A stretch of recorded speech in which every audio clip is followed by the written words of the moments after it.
Hello friends, welcome to Sarika Prasad life and mindset. നമ്മളിന്ന് law of അട്രാക്ഷനിലെ ഏറ്റവും പവർഫുള്ളായിട്ടുള്ള ഒരു ടെക്നിക്കായ സ്ക്രിപ്റ്റിങ്ങിനെ പറ്റിയും സ്ക്രിപ്റ്റ് ചെയ്യേണ്ടതിൻ്റെ ഇമ്പോർട്ടൻസിനെ പറ്റിയുമാണ് മനസ്സിലാക്കാൻ പോകുന്നത്. നമ്മളിൽ പലരും ഈ അന്നന്ന് സംഭവിച്ച കാര്യങ്ങൾ ഡയറിയിൽ എഴുതുന്ന സ്വഭാവക്കാരായിരിക്കാം അല്ലേ? ഇപ്പോൾ ഞാനും അങ്ങനെ ഡയറി ചെറിയ പ്രായത്തിലൊക്കെ എഴുതിയിട്ടുണ്ട്. നിങ്ങളും അങ്ങനെ എഴുതിയിട്ടുള്ളവരായിരിക്കാം. നമുക്കുണ്ടാകുന്ന സന്തോഷങ്ങൾ, സങ്കടങ്ങൾ ഇതെല്ലാം നമ്മൾ എഴുതി വയ്ക്കാറുണ്ട്. എനിക്ക് നിങ്ങളോട് ഒരു കാര്യം പറയാനുള്ളത്, അങ്ങനെ ഡയറി എഴുതുന്നൊരു ശീലം നിങ്ങൾക്കുണ്ടെങ്കിൽ ഈ നിമിഷം അത് മതിയാക്കുക. ഒരിക്കലും നെഗറ്റീവായിട്ടുള്ള കാര്യങ്ങൾ ഡയറി എഴുതുമ്പോൾ എഴുതരുത്. നമ്മൾ വിഷമം വരുമ്പോൾ ഡയറി എഴുതുന്നവരാണെങ്കിൽ നമ്മൾ എഴുതുന്ന ഓരോ വാക്കുകൾക്കും പവറുണ്ട്. അത് വീണ്ടും വീണ്ടും നമ്മളിലേക്ക് അട്രാക്റ്റ് ചെയ്തുകൊണ്ടേയിരിക്കും. അതായത് ലോ ഓഫ് അട്രാക്ഷൻ അവിടെ വർക്കായിക്കൊണ്ടേയിരിക്കും. സോ ഈ ശീലം മതിയാക്കി പകരം നിങ്ങൾ ചെയ്യാനുള്ളത്, നിങ്ങളുടെ ബ്രൈറ്ററായിട്ടുള്ള ഫ്യൂച്ചർ വേണം നിങ്ങൾ എഴുതാൻ. ഇപ്പോൾ നിങ്ങൾക്ക് ഒരു വീടാണ് മാനിഫെസ്റ്റ് ചെയ്യേണ്ടതെങ്കിൽ അതെങ്ങനെ സ്ക്രിപ്റ്റ് ചെയ്യുന്നതെന്ന് നോക്കാം. നമ്മൾ എന്ത് സ്ക്രിപ്റ്റിംഗ് മെത്തേഡോ അല്ലെങ്കിൽ മാനിഫെസ്റ്റേഷൻ മെത്തേഡോ ലോ ഓഫ് അട്രാക്ഷൻ ടെക്നിക്സോ ചെയ്ത് തുടങ്ങുന്ന സമയത്ത് ആദ്യം നമ്മൾ ഗ്രാറ്റിറ്റ്യൂഡോടുകൂടി വേണം അത് തുടങ്ങാനായിട്ട്.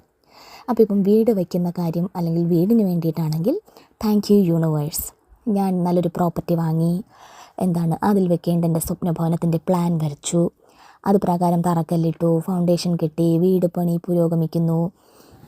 അതുപോലെ ഞാനൊരു 4 കെട്ട് വീടിൻ്റെ പ്ലാനാണ് നിർമ്മിച്ചത്, അല്ലെങ്കിൽ 4 കെട്ട് വീടിൻ്റെ പുരയിടത്തിൽ നിർമ്മിച്ചു, താങ്ക് യു യൂണിവേഴ്സ്. അതിൽ 5 ബെഡ്റൂമുണ്ട്, 4 കെട്ട് പാതയ്ക്ക് ചുറ്റുമായി റൂംസ് അറേഞ്ച് ചെയ്തു.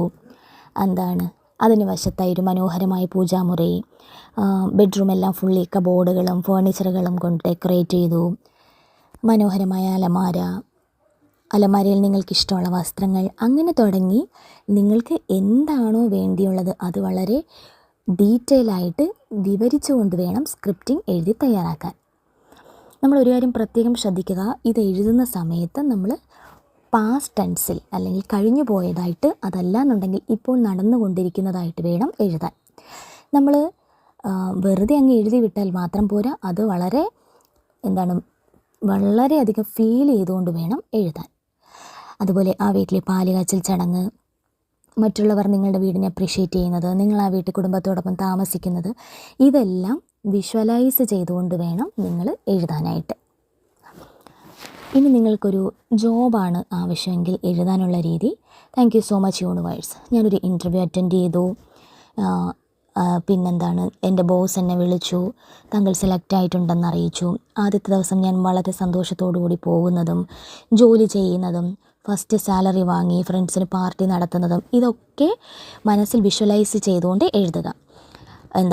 എനിക്ക് ജോലി ലഭിച്ചു, ഞാൻ വളരെ എക്സ്പെക്റ്റ് ചെയ്ത സാലറി, അതായത് അത് എത്രയാണെന്ന് മെൻഷൻ ചെയ്യുക. ആ സാലറി കിട്ടുന്നുണ്ട്, ഞാനത് ഉപയോഗിച്ചൊരു വീട് വച്ചു, കാറ് വാങ്ങി, അങ്ങനെ തുടങ്ങി എല്ലാ മൈന്യൂട്ടായിട്ടുള്ളൊരു കാര്യങ്ങളും ചെറുത് മുതൽ വലിയ സന്തോഷങ്ങൾ വരെ എഴുതുക.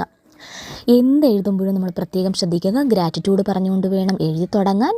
പിന്നെ പാസ്റ്റ് ടെൻസിൽ അല്ലെങ്കിൽ പ്രസൻറ്റ് ടെൻസിൽ വേണം എഴുതാൻ. ഒരിക്കലും ഫ്യൂച്ചർ ടെൻസിൽ എഴുതരുത്. നമ്മൾ വേറൊരു കാര്യം ആലോചിക്കാനുള്ളത്, ഇനിയിപ്പം നമുക്ക് ഇതെല്ലാം നമ്മൾ ആഗ്രഹിച്ച കാര്യം മാനിഫെസ്റ്റ് ആയി കഴിഞ്ഞാൽ ആ കാര്യത്തിന് നന്ദി എഴുതാൻ പ്രത്യേകം ഓർക്കണം. എന്തായാലും സ്ക്രിപ്റ്റിംഗ് നിങ്ങൾ പ്രാക്ടീസ് ചെയ്യുക. അതുവഴി നിങ്ങളുടെ ആഗ്രഹങ്ങളെല്ലാം മാനിഫെസ്റ്റ് ചെയ്യാൻ സാധിക്കട്ടെ എന്ന് ഞാനും പ്രാർത്ഥിക്കുന്നു. നിങ്ങൾക്ക് എൻ്റെ ഈ വീഡിയോ ഇഷ്ടമായിട്ടുണ്ടെങ്കിൽ do like, comment and subscribe. മറ്റൊരു വീഡിയോയുമായി വീണ്ടും കാണാം. Thank you.